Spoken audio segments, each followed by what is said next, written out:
dans sa vie quotidienne et par rapport aux perspectives d'avenir du pays. Contrairement à l'habitude, je ne vais donc pas faire un bilan récapitulatif des échecs du pouvoir en place au cours de l'année 2024. Il me suffit de relever que la situation sécuritaire de notre pays ne s'est pas améliorée de façon significative. Le conflit armé dans les régions du nord-ouest et du sud-ouest étant toujours non résolu et les attaques meurtrières de la secte criminelle Boko Haram ayant repris de plus belle.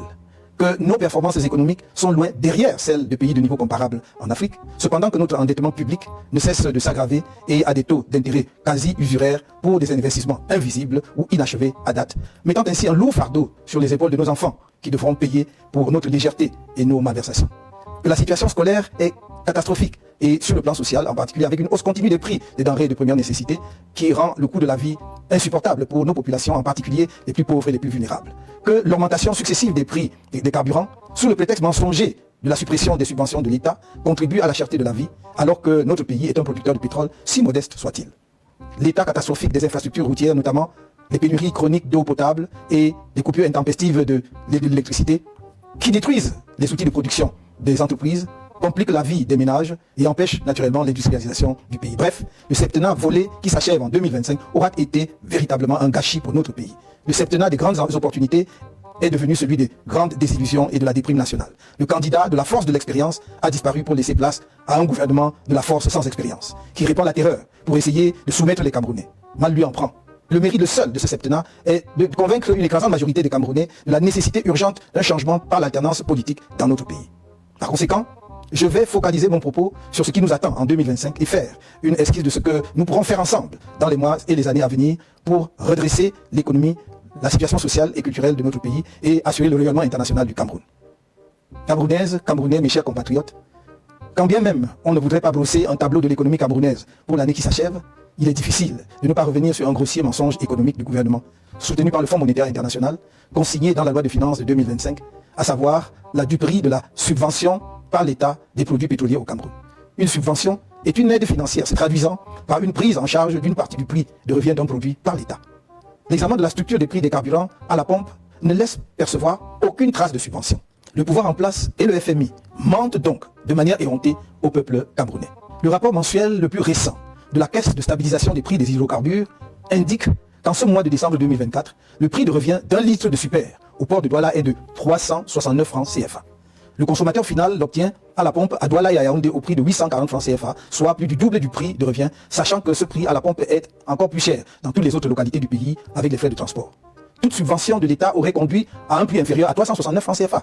Mais non seulement le consommateur final paie l'entièreté du prix de revient, il paie en plus un supplément de 471 francs CFA, représentant le transport jusqu'au point de livraison et divers prélèvements de l'État. Quelle est donc la partie du prix de ce produit supporté par l'État pour qu'on parle de subvention? Je souligne que même le prix de 369 francs au port de Douala est dû à la kyrielle d'intermédiaires et de spéculateurs dans l'acquisition des produits pétroliers au Cameroun, ainsi qu'à un circuit de distribution rallongé par une série d'autres intermédiaires. Or, la Société camerounaise des dépôts pétroliers aurait pu assurer à elle seule la récupération, le stockage et la distribution de ces produits. Cet allongement du circuit de distribution assure de solides subsides à certains responsables de l'État qui l'organisent et dont on serait fondé à croire qu'ils les partagent avec le FMI, devenu caution d'une subvention imaginaire. Je rappelle que le Nigeria voisin, qui a supprimé les subventions sur les carburants, se retrouve en décembre 2024 avec un prix à la pompe de 0,751 $ des États-Unis, soit environ 470 francs CFA le litre, suite à une hausse des prix de 15% sur son marché. La Libye, qui subventionne les produits pétroliers, pratique un prix de 0,031 $ des États-Unis, soit 19,36 francs CFA le litre de super sur la même période. On comprend dès lors que toutes les demandes du MRC pour un échange devant permettre d'expliquer la subvention dont parle le gouvernement du Cameroun et le FMI soient restées lettres mortes. Nous nous engageons à ramener le prix du litre de super autour de 480 francs CFA à prix constant sur le marché international dès que nous serons en capacité de gérer les affaires du pays. Le surplus prélevé sur le prix de revient par litre permettra de réaliser dans les plus brefs délais une raffinerie de dernière génération dont la mise en marche permettra de baisser davantage les prix pour les situer dans la moyenne des prix de production des pays transformateurs de pétrole. La mauvaise gestion des finances publiques et des ressources du pays a conduit à une fuite dans un endettement que certains prétendus analystes qualifient de modéré, voire faible, alors qu'il s'agit d'une dette essentiellement toxique, car notre pays est rendu à un point où il doit recourir à de nouveaux emprunts pour régler les anciens. Cela est très frappant lorsque l'on considère la zone franc dans son ensemble. Le Cameroun y apparaît comme le pays le plus endetté auprès de la Chine et de la France, devant des pays qui, a priori, se classent devant lui en matière de dette sur la scène continentale. Nous ne pouvons ralentir le rythme de notre endettement qu'en nous mettant résolument au travail et en imposant aux structures publiques un niveau de dépenses à la mesure des moyens du pays. C'est pourquoi nous nous engageons notamment à réduire drastiquement le train de vie de l'État, à accroître substantiellement la production dans tous les secteurs de l'activité économique nationale et à accélérer l'industrialisation du pays afin de devenir une économie fortement exportatrice et de redresser la balance commerciale, à instaurer la bonne gouvernance en étant intraitable sur la corruption et les détournements des fonds publics, à l'amélioration significative du pouvoir d'achat afin de booster la consommation et stimuler en même temps la production locale, source de croissance économique, à mobiliser effectivement les recettes de l'exploitation des nombreuses ressources naturelles de notre pays au profit du développement national. Le récent rapport de la Chambre des comptes de la Cour suprême du Cameroun sur l'exécution de la loi des finances 2023 laisse pantois devant le niveau de pillage de la fortune publique par les personnels de l'État et leurs complices. Quand on y découvre, par exemple, qu'en un an, l'État aurait prélevé les ridicules sommes de 8 000 francs CFA sur le conditionnement du bois et de 18 430 francs CFA sur les jeux de hasard. Ceci n'est qu'une indication de quelques actions économiques urgentes que nous nous engageons à mettre en œuvre pour amorcer la réforme en profondeur et la modernisation du Cameroun. Notre programme de gouvernement en vue de l'élection présidentielle de 2025 sera rendu public en son temps. Dans un tout autre domaine, je voudrais qu'ensemble, avec toutes nos gloires du monde sportif, nous assurions le rayonnement international de notre pays dans les domaines des sports de haut niveau, en particulier dans ceux où le Cameroun dispose d'atouts importants. Je me limiterai ici à notre sport roi, le football. Notre objectif majeur à moyen terme est la co-organisation avec 3 pays frères, la Côte d'Ivoire, le Nigeria et le Ghana, de la Coupe du monde de football en 2038. La contribution exceptionnelle du Cameroun, tant au football africain qu'au football mondial, nous autorise une telle ambition. Nous sommes convaincus qu'en s'associant dans une telle initiative, le Cameroun, la Côte d'Ivoire, le Ghana et le Nigeria, 4 grandes nations de football africain et mondial, dotées d'infrastructures sportives de classe mondiale, auraient de bonnes chances de convaincre les instances compétentes de la FIFA de leur capacité à organiser ensemble, avec succès, un tel événement planétaire entièrement sur le sol africain après l'Afrique du Sud. Ce serait assurément un motif de grande fierté pour nos 4 pays et pour notre continent. Avec votre soutien, nous mettrons un maximum d'efforts et de ressources diplomatiques pour convaincre les uns et les autres de la pertinence d'un tel projet. D'abord la Côte d'Ivoire, qui aurait déjà manifesté l'intérêt pour l'organisation de cette grande fête du football mondial, puis le Nigeria et le Ghana, ensuite la FIFA. Camerounaises, Camerounais, mes chers compatriotes, l'année 2025 est, faut-il le rappeler, une année électorale décisive pour notre pays. Je serai candidat au scrutin présidentiel à venir. C'est assurément une mauvaise nouvelle pour ceux qui ont rêvé qu'ils pourraient garder le pouvoir ou y accéder sans affronter le peuple du changement et de l'alternance, c'est-à-dire les forces favorables à la démocratie dans notre pays. Ceux-là doivent se raviser, car par la grâce du Très-Haut, je serai candidat sans aucun doute. Le candidat porté par le MRC et les autres membres de l'APC, le candidat du peuple de la rupture avec une dictature néocoloniale. Ma candidature remplit toutes les conditions fixées par la Constitution et le Code électoral, et chacun devra en prendre acte, parce que telle est la loi. Le scrutin présidentiel à venir opposera 2 conceptions du Cameroun. D'une part, une conception passéiste et tribaliste d'un pays figé dans l'inertie, fondé sur l'arbitraire et l'exercice de la terreur contre les citoyens, gangréné par la corruption, héritière du pouvoir colonial et de ses pratiques, et au service d'une nébuleuse néocoloniale, effrayée par la modernité autant que par la diaspora camerounaise, dépourvue d'empathie et de compassion vis-à-vis des populations les plus vulnérables ou sinistrées, comme à Ezeka, au Mont Bankolo, dans les inondations de l'extrême nord, à Ngouaché ou à la falaise de Tchan, pour ne citer que quelques exemples récents. En tous ces lieux de douleur et de larmes, les populations espéraient en vain la présence d'un président indifférent et irrémédiablement absent. D'autre part, une conception d'un Cameroun moderne, humaniste, compassionnel et solidaire, à l'écoute du pays profond, y compris de sa diaspora et de ceux qui en sont venus à une révolte violente, profondément attachée à l'état de droit et à la justice, ouverte à l'indispensable réforme de l'État pour mieux répondre aux aspirations de toutes les composantes de la nation, et portée par l'attention à la nécessité de s'enraciner dans nos cultures, de maîtriser les savoirs scientifiques et technologiques, de réaliser un progrès collectif partagé et attaché à la défense de la souveraineté de notre pays et de notre intérêt national, à la construction d'une Afrique unie, digne, respectée parce que puissante et maîtresse de son destin. Telles sont les 2 visions d'avenir de notre pays qui sont devant vous et qui doivent éclairer votre choix en 2025. Tous les efforts doivent être faits afin que nous atteignions notre objectif ultime à l'issue de ce scrutin, à savoir la victoire. Dans cette perspective, un budget a été approuvé lors du Conseil national du MRC, tenu le 26 octobre dernier à Yaoundé. Il sera complété éventuellement par les prévisions des autres membres de l'Alliance politique pour le changement. L'élection présidentielle de 2025 n'est pas juste un scrutin comme ceux qui l'ont précédé. C'est une élection cruciale dans la vie et l'histoire de notre pays qui permettra de le relancer ou de le laisser poursuivre sa dérive dans les décennies à venir.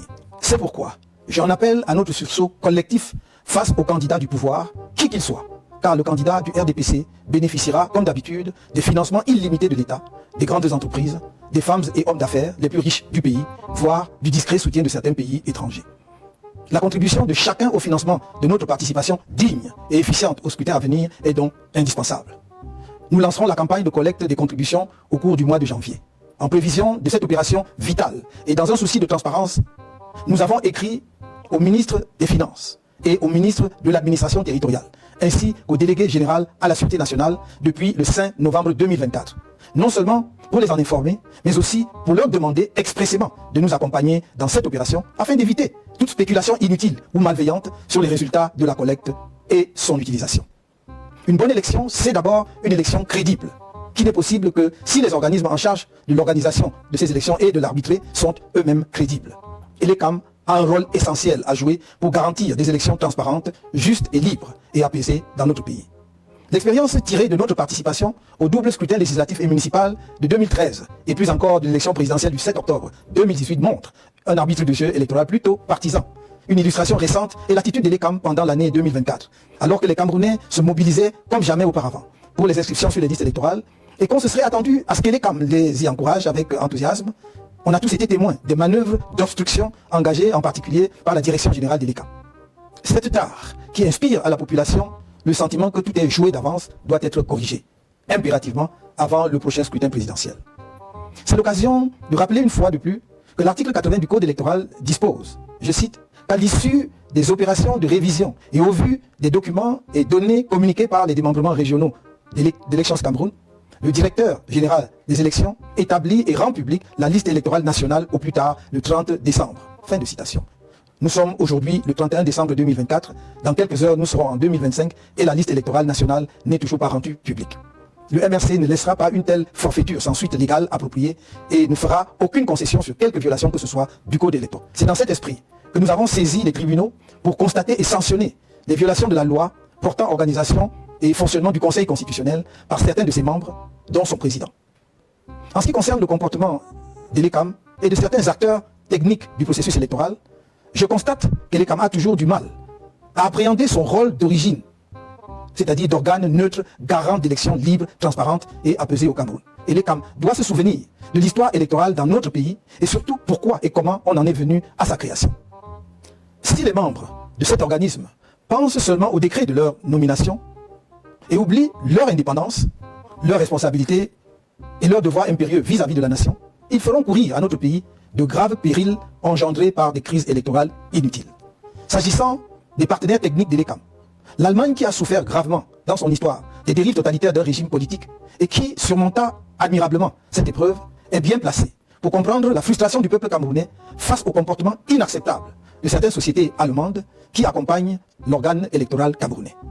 Ces sociétés s'étaient engagées à mettre en place une biométrie électorale au Cameroun depuis plus de 10 ans et depuis lors se sont transformées en agents techniques de la fraude électorale qui permet à un candidat battu aux élections successives de se perpétuer au pouvoir dans notre pays. Cette situation inadmissible ne saurait continuer sans aucune conséquence légale. C'est l'occasion pour moi d'interpeller tous les partenaires du Cameroun et notamment ceux qui assistent financièrement à l'ECAM. Est-il cohérent de financer un programme avec des objectifs affichés de promotion de la démocratie et d'assister sans rien dire aux pratiques antidémocratiques avérées et récurrentes de l'ECAM? Mes chers compatriotes, je sais que mieux que les autres Camerounais, vous, responsables et éléments des forces de défense et de sécurité, et vous, autorités administratives à tous les niveaux, savez que notre pays entre dans une zone extrêmement sensible et volatile. La seule manière d'éviter une inflammation de notre pays, redoutée par tant d'observateurs, c'est de laisser les Camerounais s'exprimer librement dans les urnes et de respecter scrupuleusement leur choix.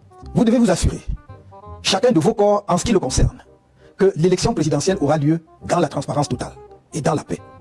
Ce sera votre honneur, celui de l'ECAM et du Conseil constitutionnel et par conséquent de notre pays, que pour une première fois dans notre histoire, le prochain président de la République soit le véritable vainqueur dans les urnes et reçoive les félicitations de ses adversaires. Dans cette perspective, votre mission cardinale, en cette année électorale si particulière, devra être de protéger la loi et non pas un homme ou une femme, un clan ou un parti politique. Votre responsabilité est particulièrement grande. Elle le sera encore plus après la proclamation des résultats du scrutin. Nul ne doit se sentir menacé par le changement à travers l'alternance démocratique que les populations de nos 10 régions celles des villes comme celles des villages, appellent de leur vœu. Nul ne doit en avoir peur, car nous aurions là une occasion exceptionnelle de réconcilier et de rassembler, de penser les mémoires plurielles blessées et de remettre notre pays sur les rails. Que chacun, à sa place, joue pleinement son rôle tel que défini par la loi et notre peuple donnera, comme d'autres peuples avant lui, une belle leçon de courage et de maturité politique et démocratique. Camerounaises, Camerounais, mes chers compatriotes, l'élection présidentielle, c'est la rencontre d'un candidat, femme ou homme, avec le peuple. Je suis certes candidat du MRC et de l'Alliance politique pour le changement à l'élection présidentielle à venir, mais c'est vous, Camerounaises et Camerounais, électeurs de toutes les régions du pays, qui déciderez de qui sera votre prochain président de la République. Depuis mon entrée en politique, avec le lancement du MRC en 2012, vous avez été témoin des multiples campagnes de diabolisation contre ma personne, orchestrées tant ici même au Cameroun que dans les médias internationaux par le pouvoir en place. Malgré ces campagnes montées sur de grossiers mensonges, avec en toile de fond un tribalisme nauséabond, indigne d'un peuple camerounais par ailleurs admiré et respecté, personne, même pas le pouvoir qui détient tous les leviers pour enquêter sur les citoyens, ne vous a jamais produit la moindre preuve des multiples accusations portées contre moi. Je suis dans la vie publique depuis plusieurs années. La plupart d'entre vous me connaissent un temps soit peu. Chacun de vous a eu le temps de m'observer et de pouvoir se faire une opinion factuelle de mon attachement sincère aux Camerounais de toutes les origines et de toutes les religions, ainsi que de mon engagement patriotique indéfectible pour notre cher pays. Jugez chaque personnalité publique par vous-même, sur la base de ses actes et non pas sur ce qu'on vous fait croire qu'elle est. C'est la seule façon d'échapper à la manipulation, la propagande, le mensonge et d'éviter les regrets après coup qui arrivent toujours trop tard.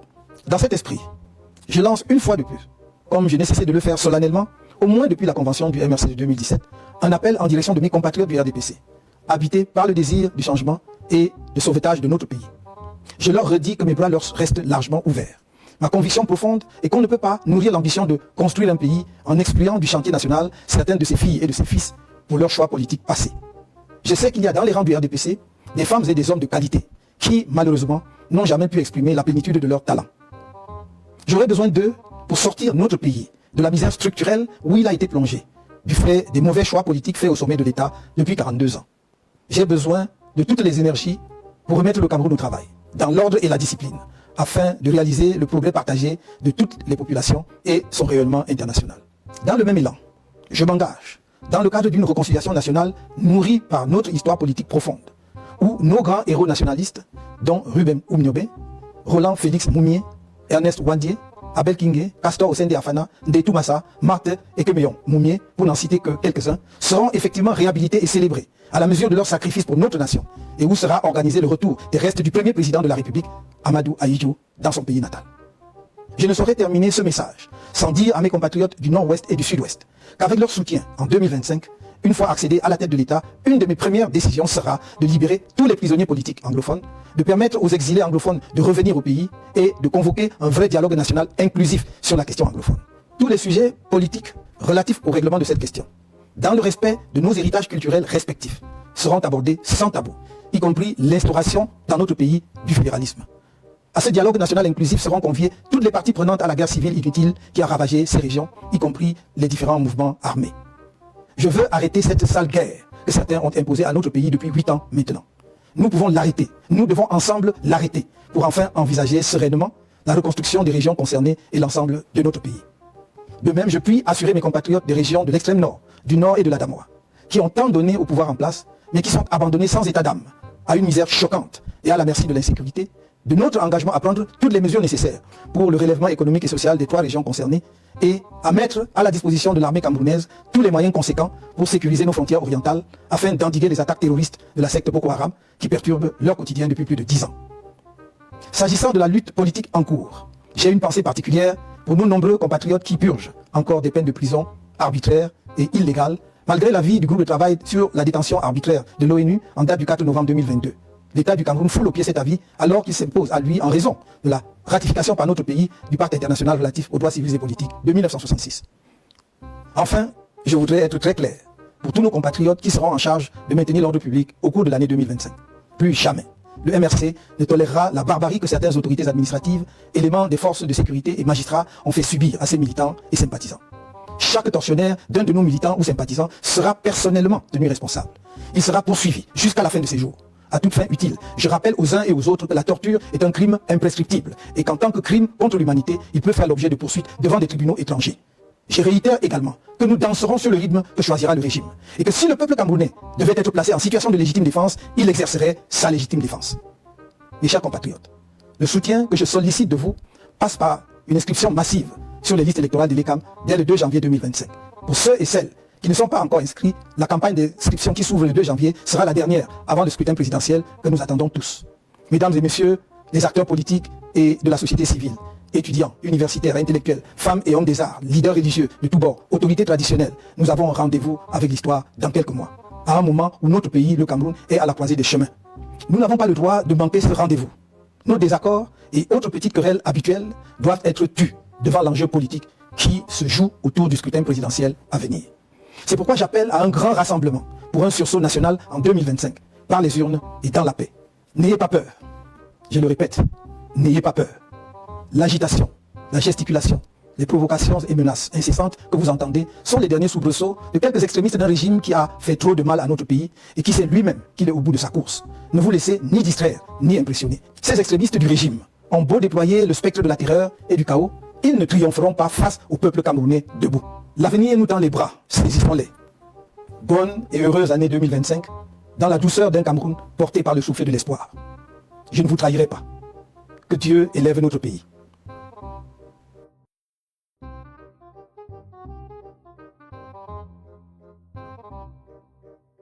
Camerounaises, Camerounais, chers compatriotes, l'année 2024 s'achève et notre plus grand espoir est qu'elle emporte avec elle le pouvoir en place qui a plongé le Cameroun dans une misère et une pauvreté sans précédent.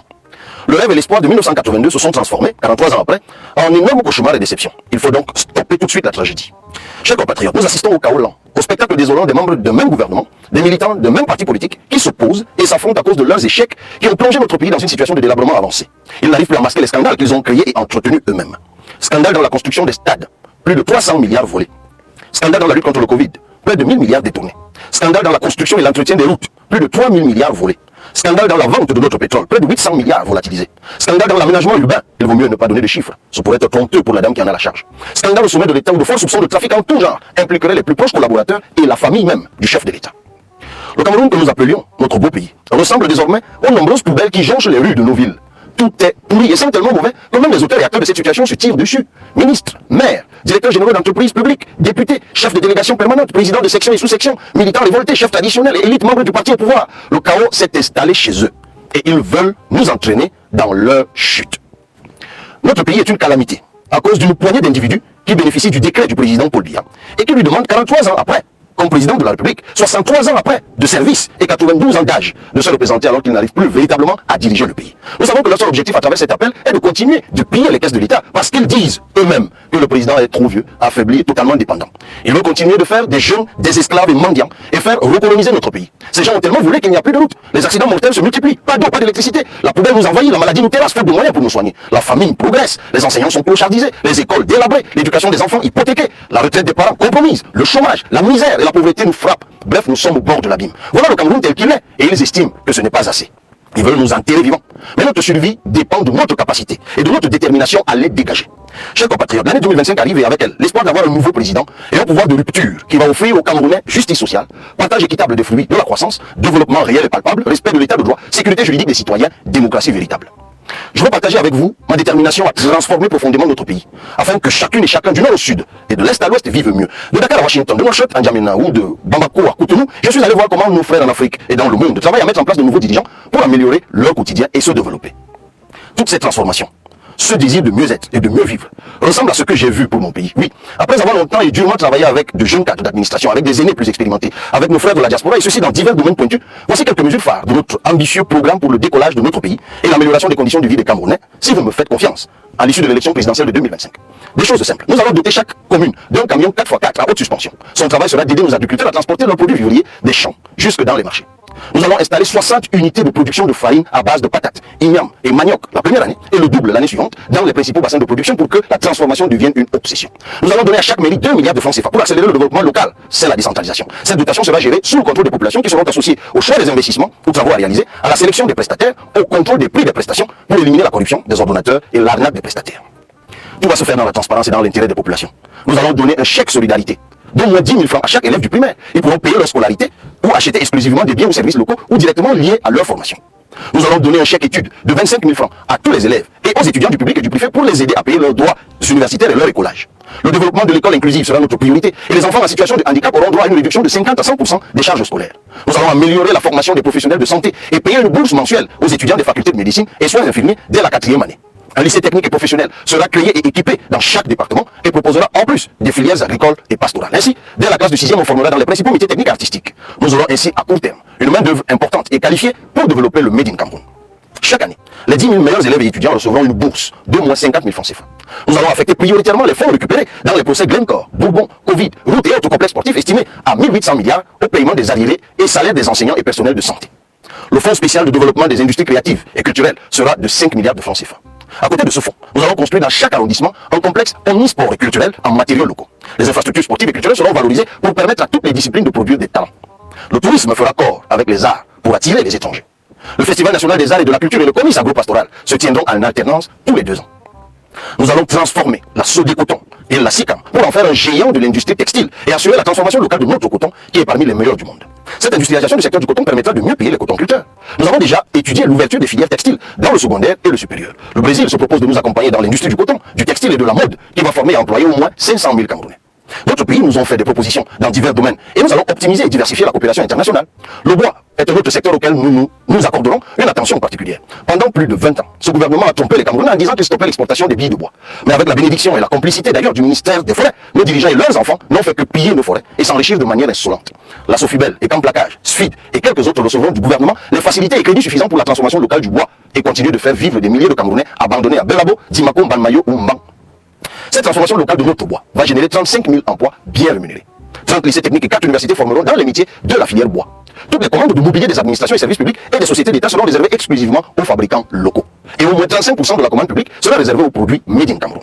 Nous allons renforcer les capacités de la Société nationale des mines, Sonamine, pour une plus grande participation dans les projets miniers, la garantie d'un transfert de technologie, un contrôle plus grand dans la recherche de l'or et l'exclusivité de l'achat de la production artisanale et industrielle nationale. Le pillage et l'exploitation sauvage de l'or des minerais par des individus sans foi ni loi sera stoppé.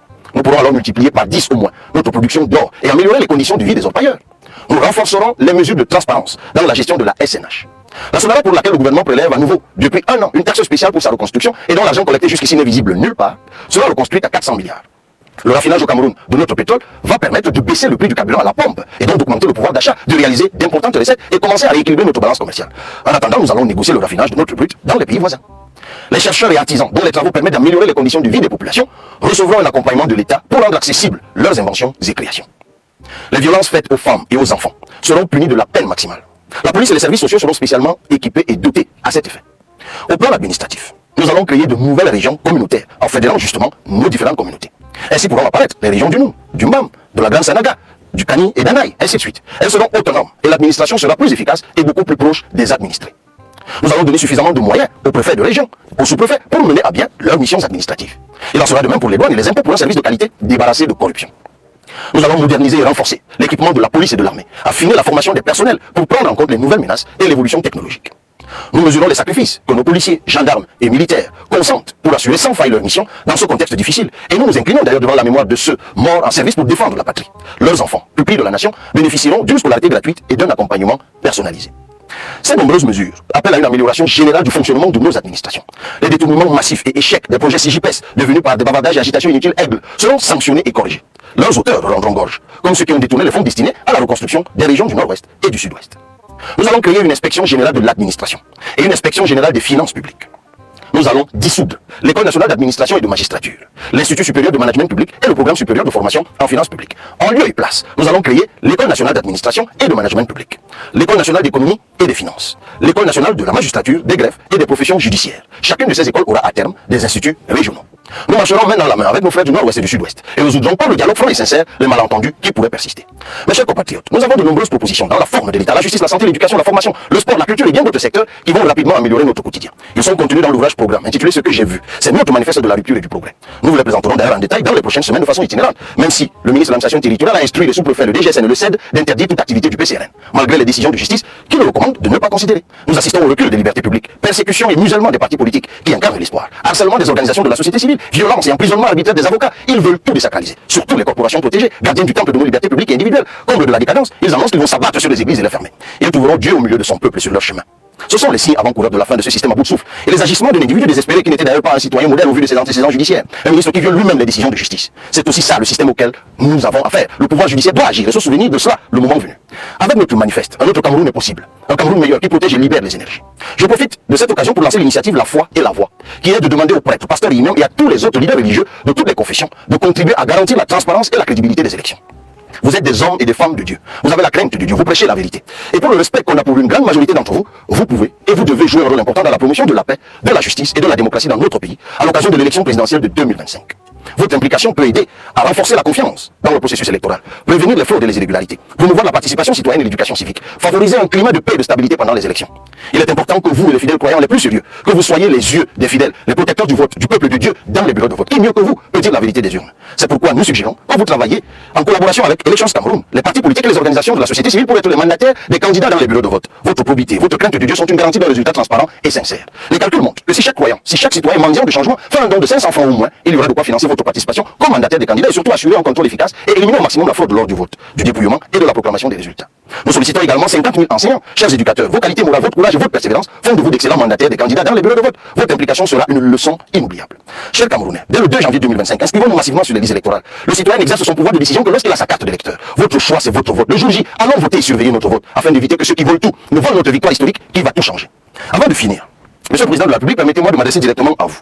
Mon ambition présidentielle ne m'empêche pas d'avoir un profond respect pour le père et le chef que vous êtes. C'est la raison pour laquelle j'ai toujours refusé d'avoir un ton caustique à votre égard. Je pense, comme l'écrasante majorité des Camerounais, qu'il est temps, à 92 ans, d'aller vous reposer au village. Refusez d'être l'otage de vos proches, qui veulent continuer de vivre de la corruption et des détournements de deniers publics. Il crée les conditions d'une fin incertaine. Notre rôle, c'est aussi de protéger le patriarche que vous êtes en vous accordant un traitement particulier. Agissez pour votre sortie honorable. C'est à vous de voir. Chers compatriotes, mettons fin à un régime qui ne nous propose que des maquettes et dont les semblants de réalisation sont des échecs. Chers frères et sœurs, parce que je dénonce, parce que je vous défends, je suis devenu l'homme à abattre. Mais avec votre soutien et le travail, nous vaincrons. Ils ne pourront rien. Ils manipuleront certains jeunes, ils instrumentaliseront des hommes de médias pour détruire et ruiner les efforts et la montée en puissance des jeunes. Pour décourager la grande majorité des Camerounais qui veulent le changement. Ils ont commencé d'ailleurs par dire que j'étais un pion du régime, puis que j'étais un vendu, et pour finir, que j'avais trahi la jeunesse. Ces génies du mal raconteront beaucoup d'autres mensonges, mais ils ne sont que des apprentis sorciers, comme dit l'autre. La réalité est qu'ils ont désormais peur. Ils ont perdu de l'assurance. Ils espèrent le chaos pour s'en sortir. Nous les battons dans les urnes. Permettez-moi d'avoir une pensée affectueuse et compatissante pour nos compatriotes déplacés internes de la région de l'extrême nord, pour les familles endeuillées pour Boko Haram, dans le Logo Nechari et la Benue, ou les catastrophes naturelles dans le Mayo d'Anaï et la Mémoire. J'oublie pas les victimes de la crise anglophone. J'ai une pensée pour les femmes et les nouveau-nés retenus prisonniers dans les hôpitaux publics, voir tous les autres malades refoulés, faute de paiement, faute de moyens pour payer les soins.